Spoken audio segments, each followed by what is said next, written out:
Big breaking Ahmedabad বিমান দুর্ঘটনা। বৃহস্পতিবার আহমেদাবাদ বিমানবন্দরের কাছে এয়ার ইন্ডিয়ার একটি বিমান বিধ্বস্ত হয়েছে। প্রাথমিকভাবে ধারণা করা হচ্ছে যে বিমানটিতে প্রায় 250 জন যাত্রী ছিলেন। ধারণা করা হচ্ছে যে বিমানটি লন্ডনের উদ্দেশ্যে উড্ডয়নের সময় এই ঘটনাটি ঘটেছে। মেঘানীনগর এলাকার কাছে ধরপুর থেকে প্রচন্ড ধোঁয়া দেখা যাচ্ছে। অগ্নি নির্বাপক বাহিনী ঘটনাস্থলে পৌঁছেছে এবং জরুরি প্রতিক্রিয়া দলগুলিকে মোতায়েন করা হচ্ছে। কর্তৃপক্ষ এখনো দুর্ঘটনার কারণ নিশ্চিত করতে পারেনি।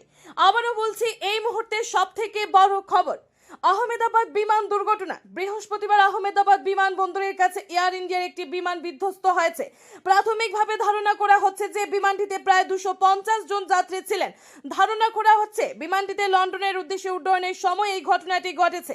মেঘানীনগর এলাকার কাছে ধরপুর থেকে প্রচন্ড ধোঁয়া দেখা যাচ্ছে।